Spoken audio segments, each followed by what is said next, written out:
The WHAS11 Sports Report, sponsored by Lexus. Experience amazing at Lexus of Louisville.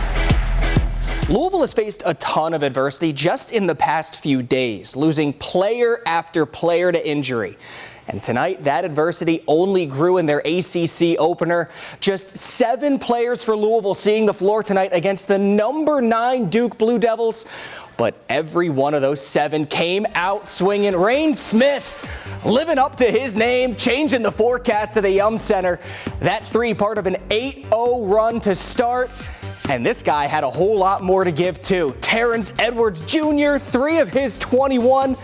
The Blue Devils on the ropes. The Cards led by as much as 14, but oh yeah, Duke's got the future number 1 overall pick at their team. Cooper Flagg living up to the hype, the 17-year-old, team high 20. Cards led 37-33 at half, but in the second, well, that's when it started to look like 7 players taking on a top 10 team. The turnover into the transition slam. The Cards started this game 8 of 11 from 3. They ended it just 11 for 31, and that really sums it up. A fantastic start, but the Cards just can't stick the landing. Duke takes it at the Yum Center 76-65. Kent Spencer saw it all. Kent Spencer, WHAS 11 News. So much, Kent. The first ever 12-team college football playoff is here, and the Indiana Hoosiers are in it. Now, please don't come after me and call me daunted, IU Twitter, but let's be honest with each other right now. None of us could have imagined this back in August. But hey, here we are in December with the Hoosiers taking on Notre Dame in round 1 of the unofficial Indiana State Championship game. But as Curt Cignetti has said over and over again this year, games like this is all according to plan. Changing the culture is a process. You got to change the way people think inside and outside the organization, throughout the state, and then Big Ten country and the country, right? And then you got to have a blueprint and a plan, and you work your plan every day. But you only have that opportunity because you change the culture, the product, the result, and the expectation level. It's only fitting that the driving force of UK's second top 10 win of the season last night was from a man named Carr. Andrew Carr shook off a rough night in Clemson to deliver a thrilling overtime victory over Gonzaga Saturday. Now, you know, when games get that late, it usually comes down to the physicals. And Carr thinks he and his guys were just a little bit more so than the Dogs.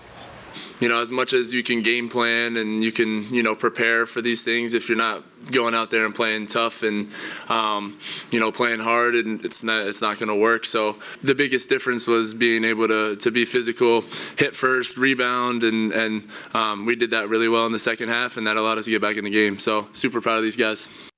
Jeff Walz said after Louisville's blowout loss to UConn that he thought his team looked like a word I definitely can't say on television. But what can be said is that the number 22 team in the nation probably shouldn't trail anybody, yes, even the second-ranked Huskies, by as much as 46 points.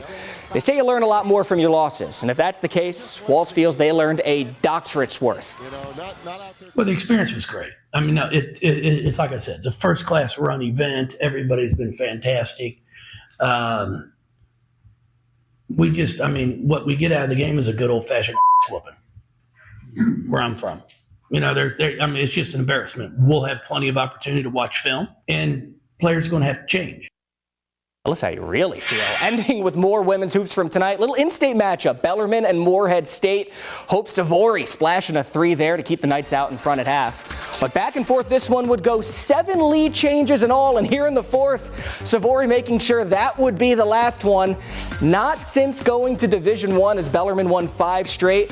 That changed Sunday. Knights take this one 76-70. Not too shabby for them. Not too shabby. And we do have something that was just into the newsroom probably within the last hour. I know where this is going. Something for some people may be exciting, but Juan Soto, $765 million deal with the Mets, 15 years. Yeah. Sorry to the Yankees fans.